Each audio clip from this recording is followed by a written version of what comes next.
the 18 names of Vishnu. And today's recording needs to be shared in the Telegram group, because we are going to learn the Dhyana Shloka and everybody needs to practice. Okay, ma'am. Done. Yeah.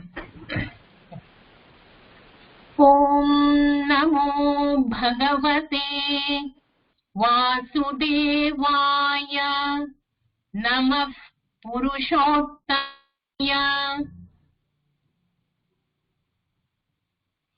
Namah Sarvaloka Gurave Namah Loka Pitamahaya Namah Sarvaloka Prapitamahaya Namah Sarvaloka Pradhanaya Namah Sarvalokeshwaraya Namah Sarvaloka Vishishtaya Namah Sarvaloka Sukhapradaya Namah Sarvaloka Kartre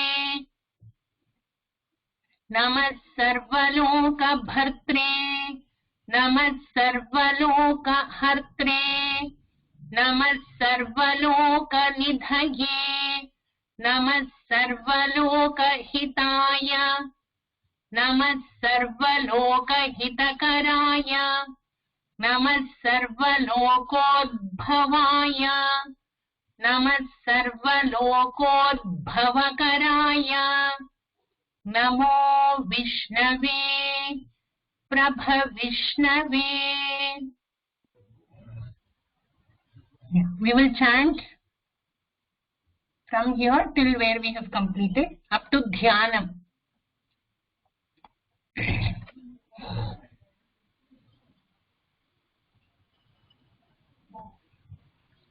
Continue, Lata.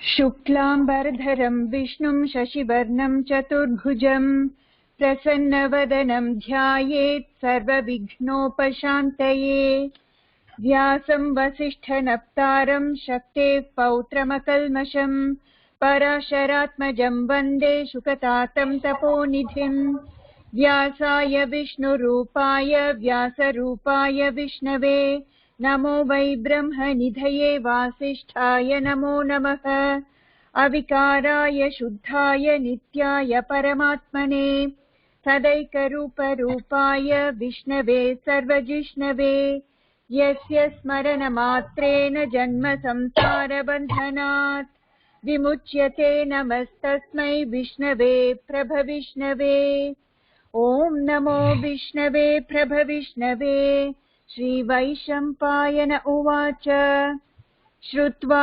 धर्मानशेषेण पावनानि च सर्वशः युधिष्ठिरः शान्तनवं पुनरेवाभ्यभाषत युधिष्ठिर उवाच किमेकं दैवतं लोके किं वाप्येकं परायणं स्तुवन्तः कं कमर्चन्तः प्राप्नुयुर्मानवा शुभम् को धर्म सर्वधर्माणां भवतः परमो मतः किं जपन्मुच्यते जन्तुर्जन्म संसारबन्धनात् श्रीभीष्म उवाच जगत्प्रभुं देवदेवम् अनन्तं पुरुषोत्तमं स्तुवन्नाम सहस्रेण पुरुषः सततोत्थितः तमेव चार्चयन् नित्यं भक्त्या पुरुषमव्ययम् ध्यायन् स्तुवन्नमस्यंश्च यजमानस्तमेव च अनादिनिधनं विष्णुं सर्वलोकमहेश्वरं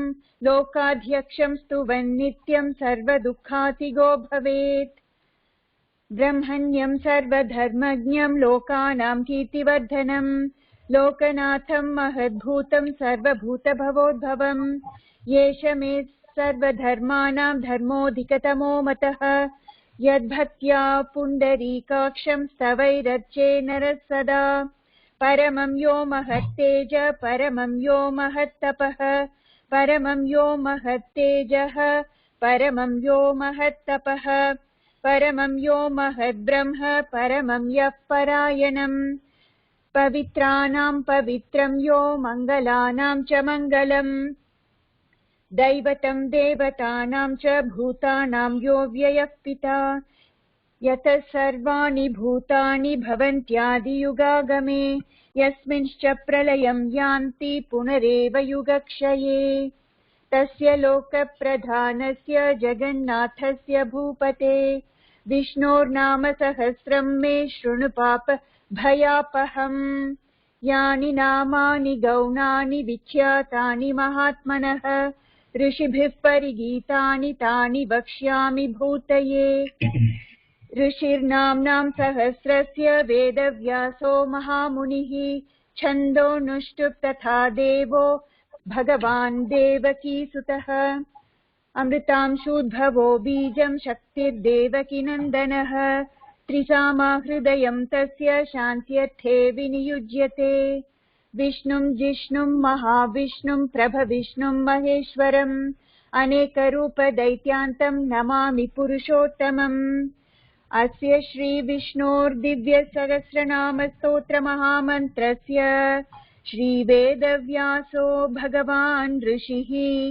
अनुष्टुप् छन्दः श्रीमहाविष्णुः परमात्मा श्रीमन्नारायणो देवता अमृतांशूद्भवो भानुरिति बीजम् देवकीनन्दनसृष्टेति शक्तिः उद्भवः क्षोभनो देव इति परमो मन्त्रः शङ्खभृन्नन्दकी शङ्खचक्रीति कीलकम् शाङ्गधन्वा गदाधर इत्यस्त्रम् रथाङ्गपाणिरक्षोभ्य इति नेत्रम् त्रिसामा सामगः सामेति कवचम् आनन्दं परब्रह्मेति योनिः ऋतुः सुदर्शनकाल इति दिग्बन्धः श्रीविश्वरूप इति ध्यानम् श्रीमहाविष्णुप्रीत्यर्थे श्रीविष्णुसहस्रनाम स्तोत्रपारायणे विनियोगः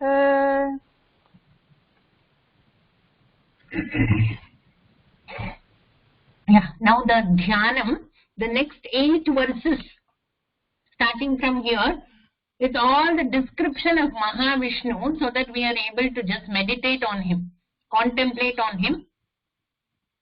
Amazing verses. So we will go slowly and we will understand this dhyana shloka because you can fix your mind on that form. That image has to come to your mind. So please understand every word and learn the dhyana shloka. The toughest in the Vishnu Sahasranama, they say, is the next 2 dhyana shlokas which we are going to do. That is, whatever we are going to do today, many people say it is tough, but it's simple. We will just break it and learn it slowly. So the first dhyana shloka is meditating on that Mukunda. So here Mahavishnu is called Mukunda. So here, what is Mukunda? Mukunda means the giver of mukti, the giver of liberation. The giver of liberation. So in this shloka, let that Lord Mukunda purify us. And then his description, how he is. And here giving liberation or mukti, it is certainly nothing to do with death. Liberation here and now from all the anxiety, stress, fear, frustration. That is liberation. So whenever we say liberation, it's freedom from anxiety, stress, tension.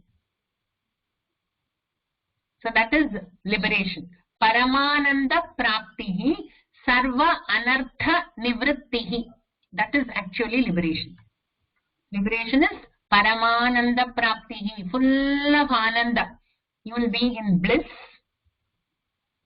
And not just ananda, parama ananda praptihi, ultimate bliss. So happy, fully contented, and sarva anartha nivritti. So you will absolutely not have any anxiety, tension, stress. So that is what you are going to get, and that's why you call him by the name Mukundaha. And that Mukunda here, we are asking him to purify us. This is the dhyana shloka, and how he looks, where is he sitting, all that is given here. Yeah, every you repeat 3 times after me. Kshirodanvat. Kshirodanvat. Kshirodanvat. Kshirodanvat. Kshirodanvat pradeshe. Kshirodanvat pradeshe. Kshirodanvat pradeshe.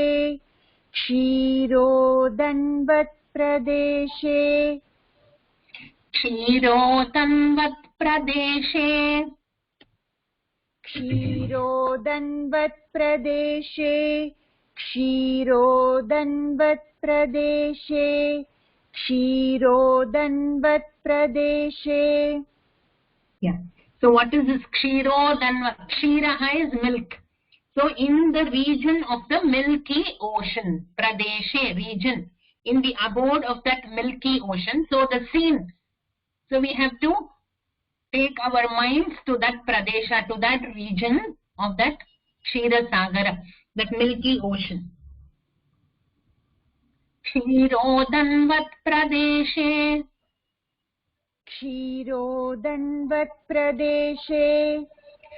Shuchi Mani Vilasat. Shuchi mani vilasat. Shuchi mani vilasat.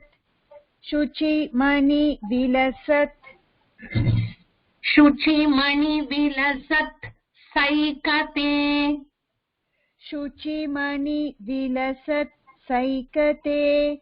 Shuchi mani vilasat saikate.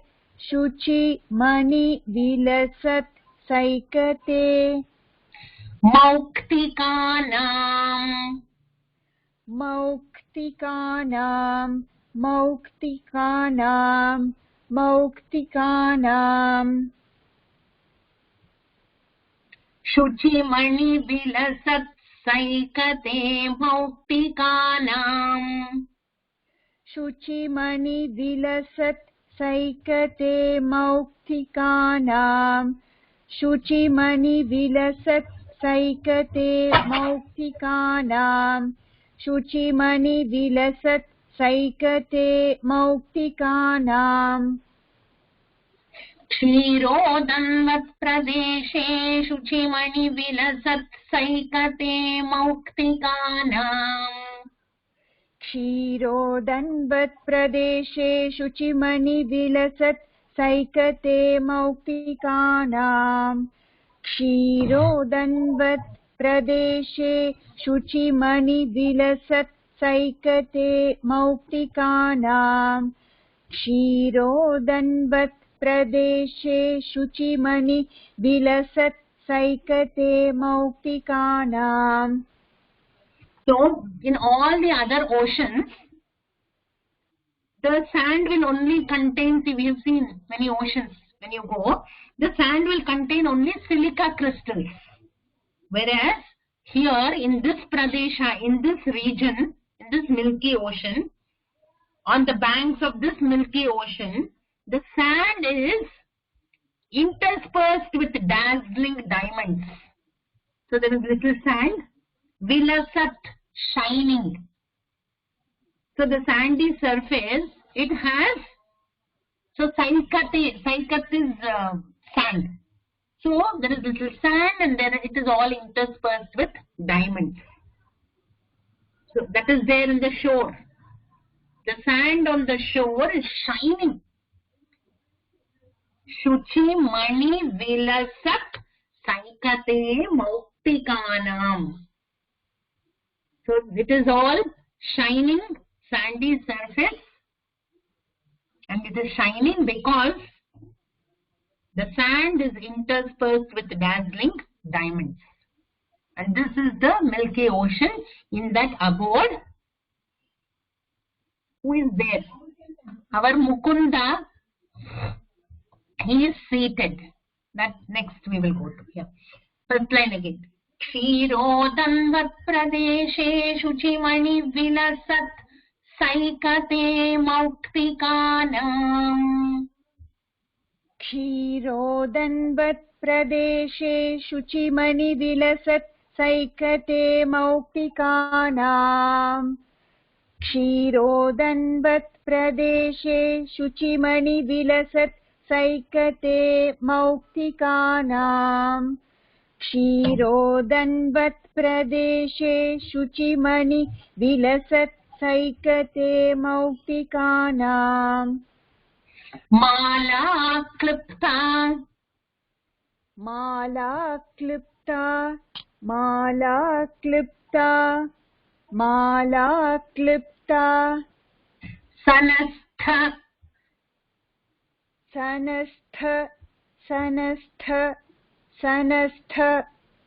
Yes, it's actually mala klipta asanastha. Asana is the seat, the place where he is sitting. So it is mala klipta asanastha. So that is the asana, seated. So where is he seated? On which pedestal? So he is sitting on a pedestal, on a seat. Mala klipta, which is all adorned with garlands of pearls. Mala klipta sanastha. Mala klipta sanastha. Mala klipta sanastha. Mala klipta sanastha. Yeah. So mala klipta asanastha. When you read it together, it is mala klipta sanastha. Mala klipta sanastha. Mala klipta sanastha. Mala klipta sanastha. It's kl, ka, la and that. So mala klipta sanastha sphatika mani. Mala klipta sanastha sphatika mani. Mala klipta sanastha sphatika mani. Mala klipta sanastha sphatika mani. Nibhair. Nibhair. Nibhair. Nibhair. Mauktikair. Mauktikair. Mauktikair. Mauktikair. Manditangaha. Manditangaha. Manditangaha. Manditangaha. Mala klipta sanastha sphatika mani. Nibhair mauktikair manditangaha. Mala klipta sanastha sphatika mani. Nibhair mauktikair manditangaha. Mala klipta sanastha sphatika mani. Nibhair mauktikair manditangaha. Mala klipta sanastha sphatika mani. Nibhair mauktikair manditangaha. Mala klipta sanastha sphatika mani nibhair mauktikair manditangaha. Mala klipta sanastha sphatika mani nibhair mauktikair manditangaha. Mala klipta sanastha sphatika mani nibhair mauktikair manditangaha. Mala klipta sanastha sphatika mani nibhair mauktikair manditangaha. So this Mukunda, he is sitting there. He is seated on an asana, on a pedestal, and that pedestal is all decorated with garlands of pearls. Plus, he also, angaha, mandita, angaha. Angaha means all his limbs. So all over his body, what is he wearing? He is also wearing sphatika mani nibhair mauktikair manditangaha. He is adorned by pearls, pearl necklaces. And you know, so uniform, one after another, one lace after the other. They're all strung together with uniformity. Mauktika mala, the garlands of pearls. So at different levels, at different heights on his body, from his neck, this Mukunda is wearing the Spatika Mani Nibhaihi Mauktikayir Manditangaha on his anga. And how is it? All these pearls, they are transparent, like crystals, like Spatika Mani.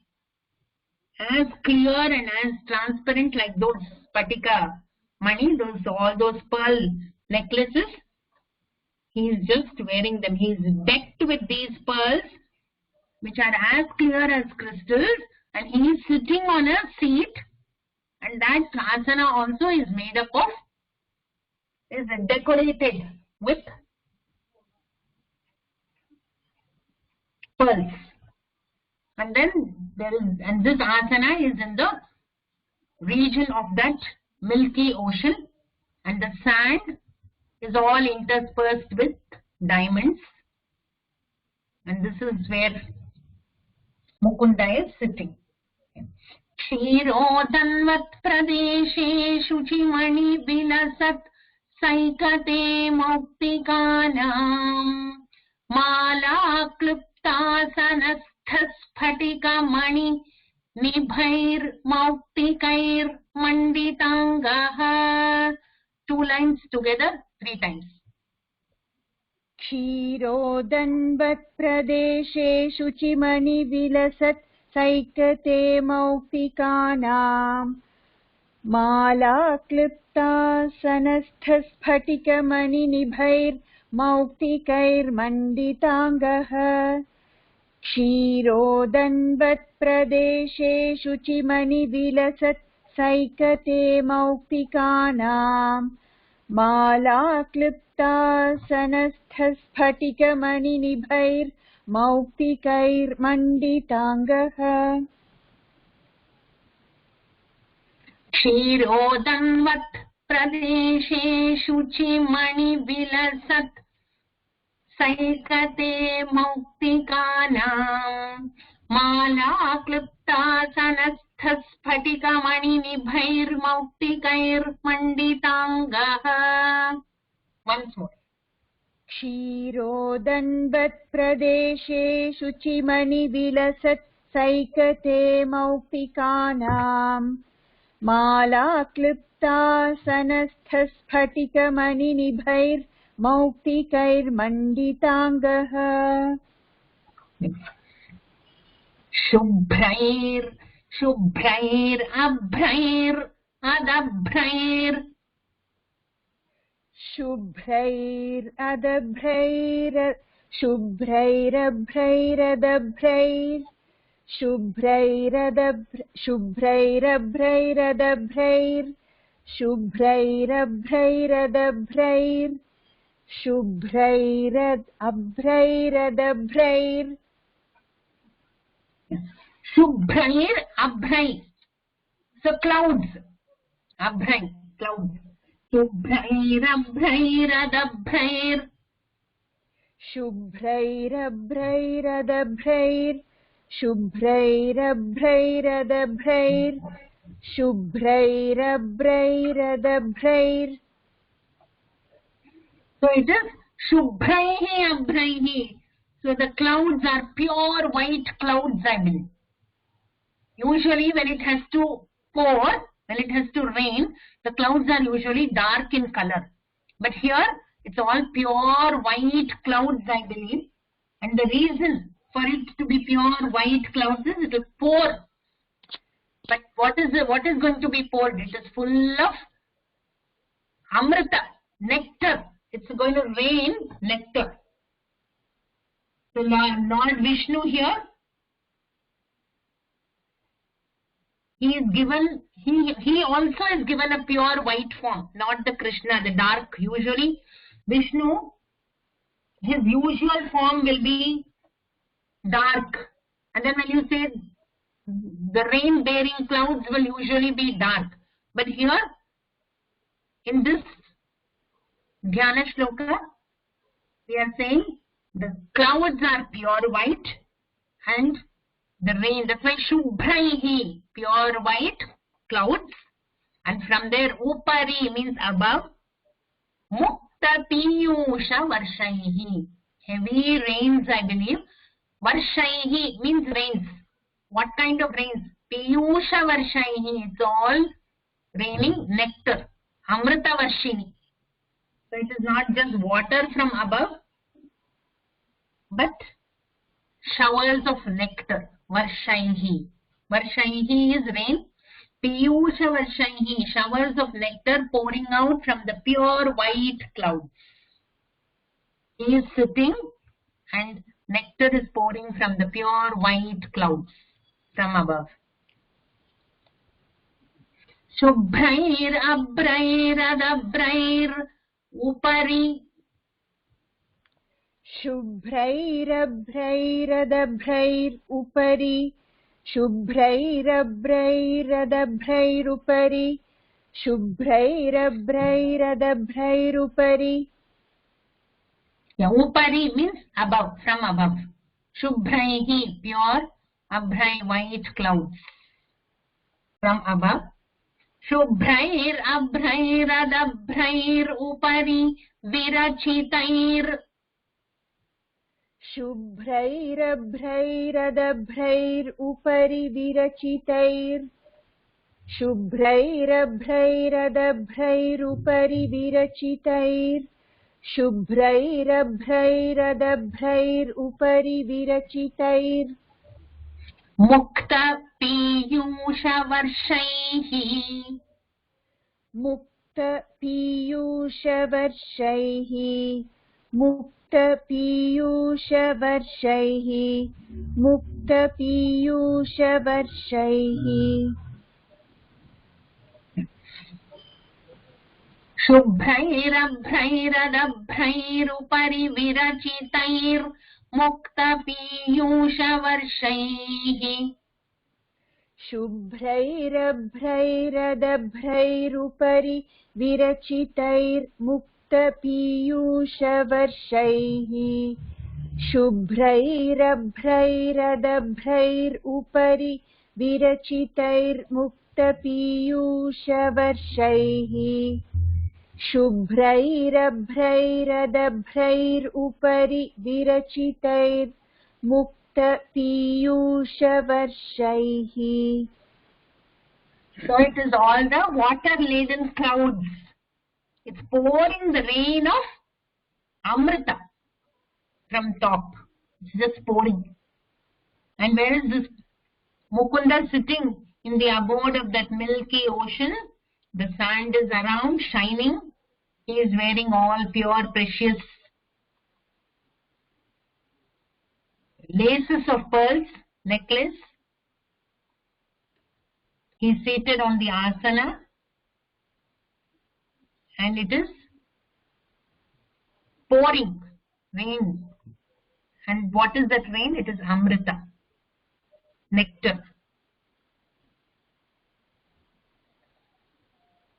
And what should it do to us now?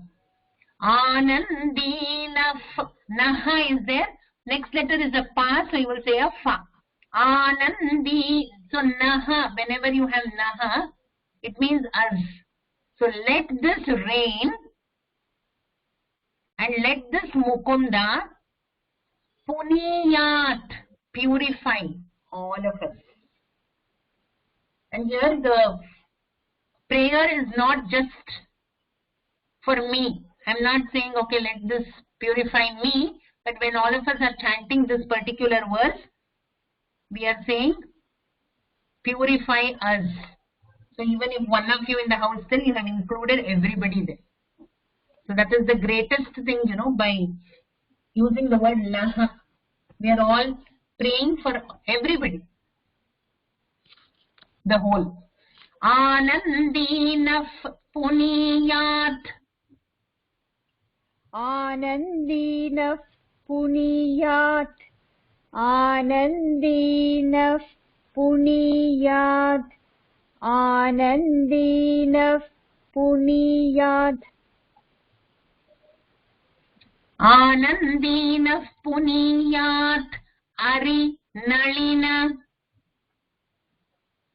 Anandinah puniyat arinalina. Anandinah puniyat arinalina.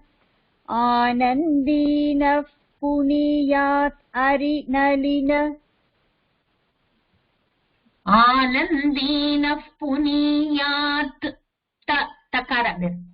Puniyat ari nalina gada shankha anir mukundaha. Anandinah puniyat arinalina gada shankha panir mukundaha.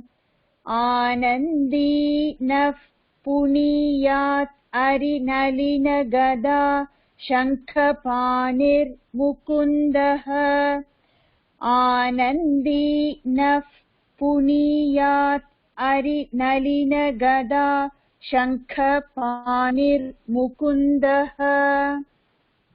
May that Mukunda, and how is that Mukunda? Anandi. He is also very, very happy, I believe. He is so happy because he is sitting there in that asana. He is full of happiness. Anandi. He is happy. And then he gives us also very, very happy. Anandi Naha. Then Puniyat. May this Mukunda purify us. And which Mukunda? See, there will be so many Mukundas. So here, so beautifully, Totakacharya. So who has composed this Dhyana Shloka? That's another important thing. It is Shankaracharya's Shishya, Totakacharya, has given these two Dhyana Shlokas. So he says, the Mukunda, and he is specifying who is that Mukunda. It cannot be any other Mukunda.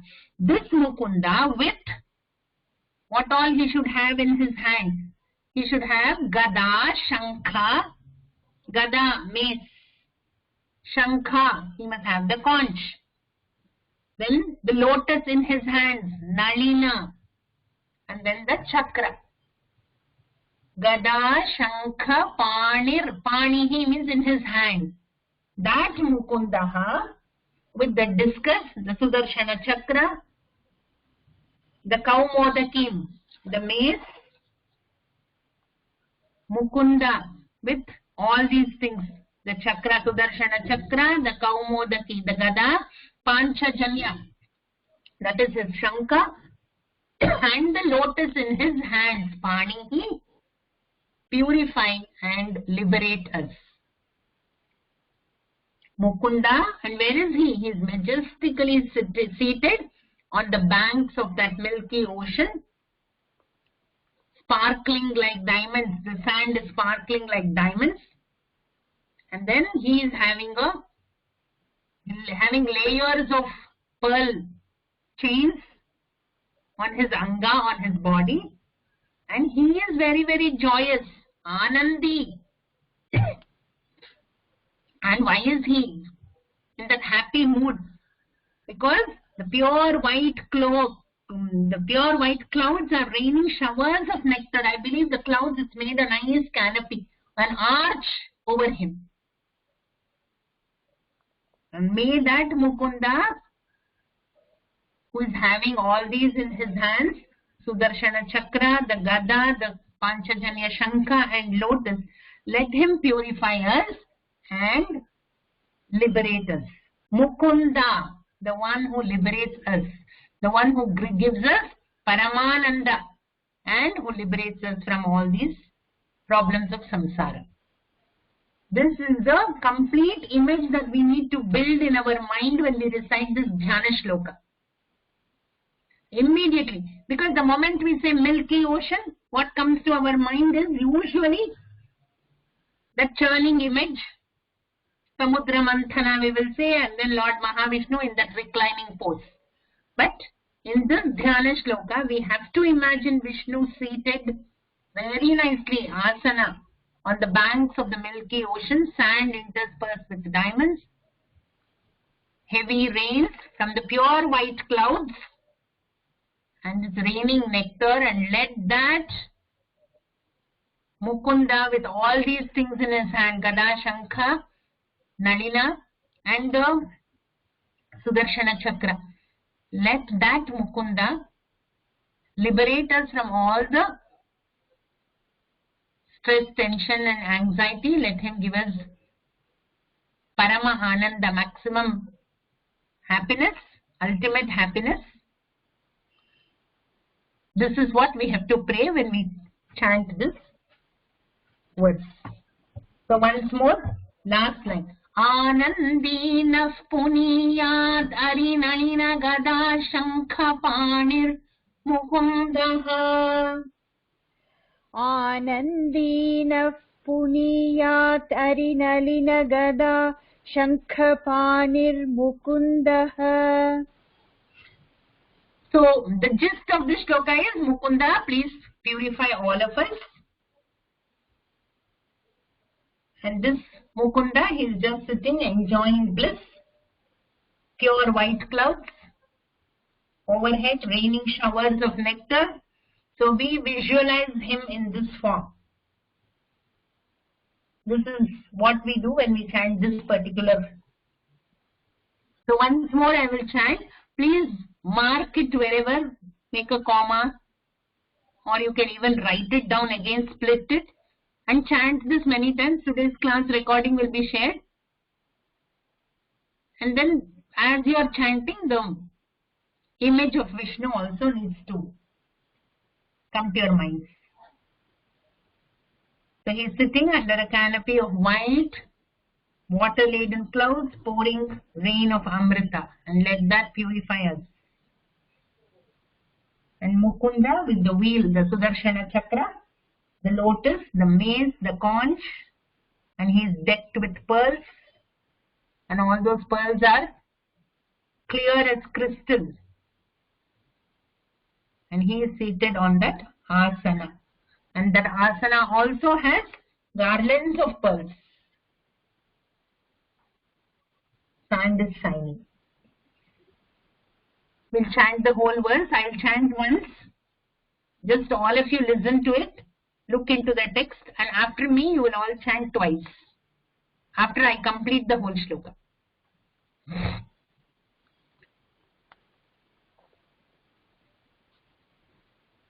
Yeah, first line. Sir.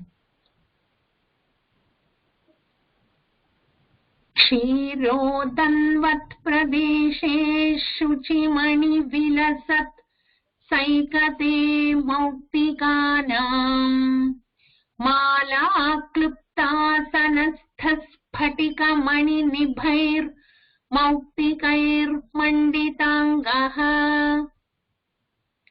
शुभ्रैरभ्रैरदभ्रैरुपरि विरचितैर्मुक्तपीयूषवर्षैः आनन्दीनः पुनीयात् अरिनलिनगदा शङ्खपाणिर्मुकुन्दः. Puniyat Mukundaha. Please purify us, O Mukunda. That's the prayer. Yeah. Twice we will chant slowly. Very, very slow. क्षीरोदन्वत् प्रदेशे शुचिमणि विलसत् सैकते मौक्तिकानाम् माला क्लिप्तासनस्थस्फटिकमणि निभैर्मौक्तिकैर्मण्डिताङ्गः शुभ्रैरभ्रैरदभ्रैरुपरि विरचितैर्मुक्तपीयूषवर्षैः आनन्दीनः पुनीयात् अरिनलिनगदा शङ्खपाणिर्मुकुन्दः.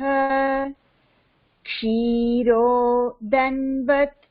प्रदेशे शुचिमणि विलसत् सैकते मौक्तिकानाम् माला क्लिप्तासनस्थस्फटिकमणि निभैर्मौक्तिकैर्मण्डिताङ्गः शुभ्रैरभ्रैरदभ्रैर् उपरि विरचितैर्मुक्तपीयूषवर्षैः आनन्दीनः पुनीयात् अरिनलिनगदा शङ्खपाणिर्मुकुन्दः. Yeah.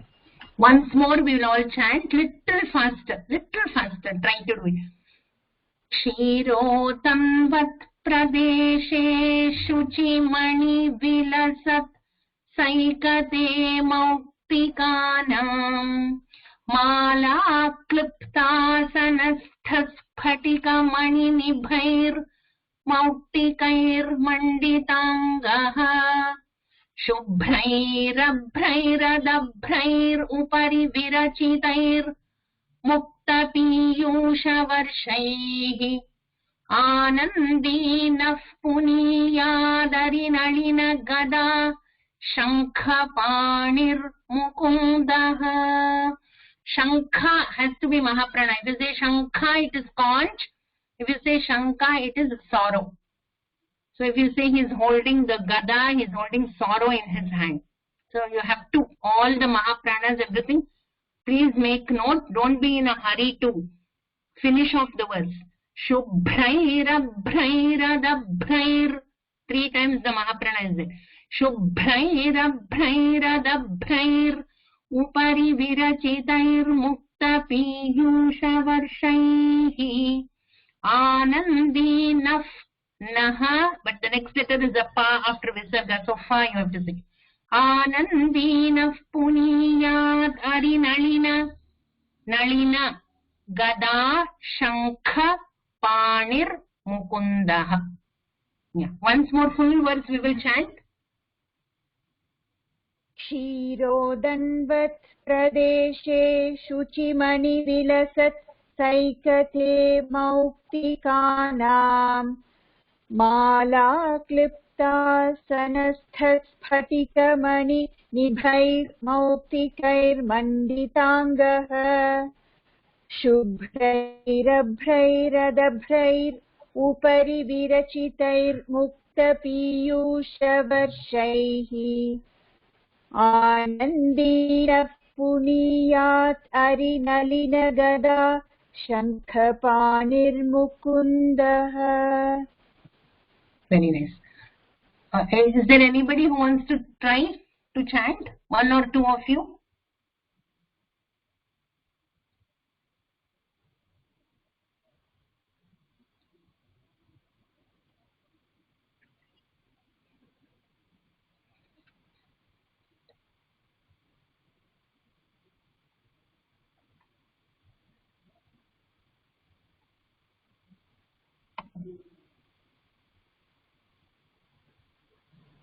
Yeah, go ahead.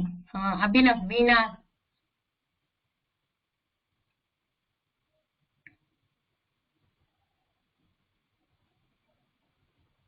Veena Srinivas.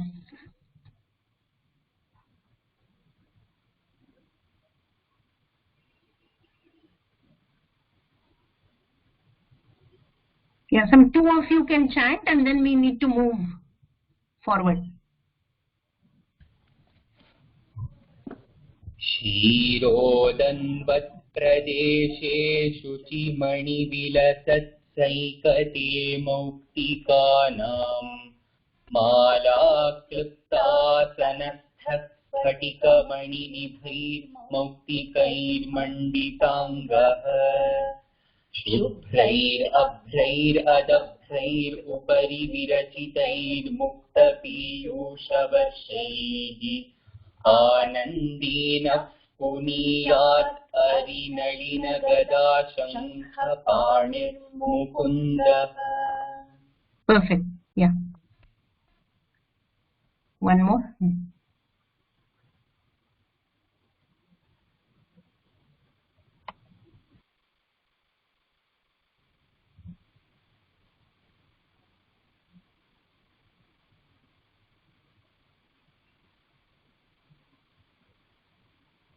question.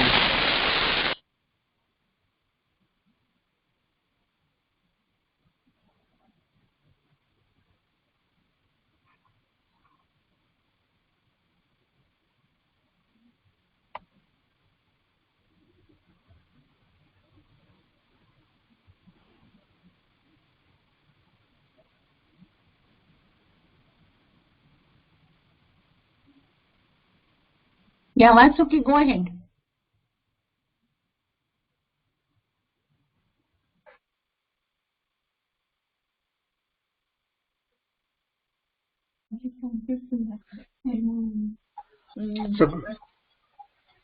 Savita is unmuted. Okay.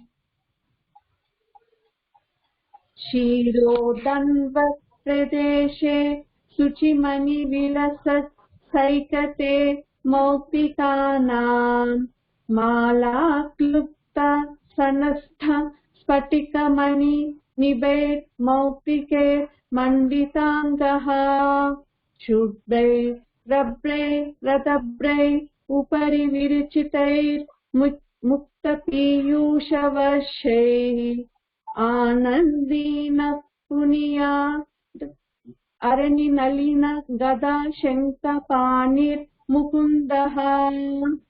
Yeah, very nice. Shuchi Mani, Shuchi, it is the SH. Shuchi Mani Vilasat Saikate Mauktikanam Mala Klipta Sanastha. The Klipta Sanastha should come together because it is Sanastha has no meaning. Asanastha. So you have to tell it together.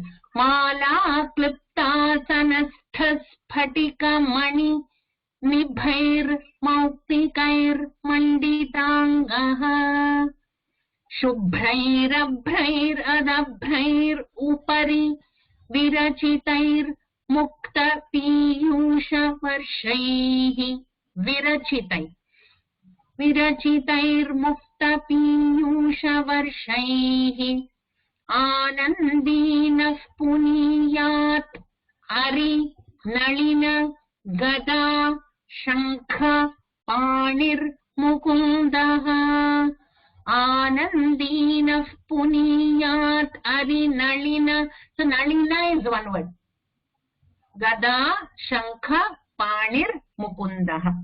So if you split it differently, little the meaning. Yeah. Anybody else? One more. Vishwasini. I'm just unmuting Vishwasini. Okay.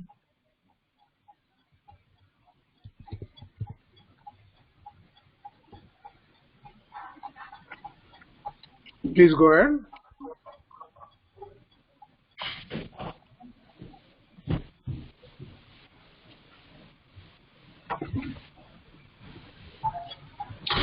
Vishwasini ji, go ahead. श्रीरोदन्वत्प्रदेशे शुचिमणिविलसत् सैकते मौक्तिकानां मालाक्लिप्तासनस्तस्फटिकमणि निभैर्मौक्तिकैर्मण्डिताङ्गः शुभ्रैरभ्रैरतभ्रैरुपरि विरचितैः मुक्तपीयूषवर्षैः आनन्दीनः Punia अलिनलिन गदा शङ्खपाणिर्मुकुन्दः.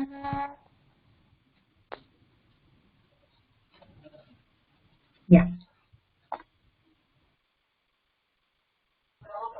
So the next one, okay, Abhrai is clouds, pure white clouds. Shubhrai is white clouds.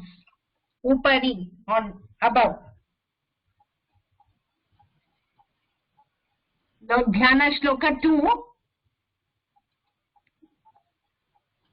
And in this shloka, the second shloka, we are going to picturize him in the Vishwarupa. Amazing shloka. Vishwarupa, his cosmic form. So the entire, we are assuming, not assuming, we know that the entire universe is inside him. So entire universe is contained in him. So this shloka is, it ends with Vishnum Isham Namami. I worship that Lord Vishnu. And who is there in them? The entire world, entire universe is inside him, inside his body. So this shloka is visualizing the cosmic form, the Vishwarupa, Vishnu, and doing a namaskara to him. Vishnum Isham Namami. That Lord, namaskara to you. Panihi, previous of Pani is hand. Pani is hand. Yeah. So we will just start the next verse. We will just start and we will stop. Bhu is there. After the Visarga, there is the Padav. So you have to say a Fakara. Pa. Bhuf Padav. Bhufpadau. Yasya Nabi. Bhufpadau. Bhufpadau. Bhufpadau. Bhufpadau. Bhufpadau. Bhufpadau. Bhufpadau. So here's the Pada. So Vishnu's Pada. See, this entire universe is inside him. So where is his feet? So his feet are the planet Earth. So the Earth is his feet. Bhufpadau. Bhufpadau yasya nabhir. Yasya nabhir. Bhufpadau yasya nabhir.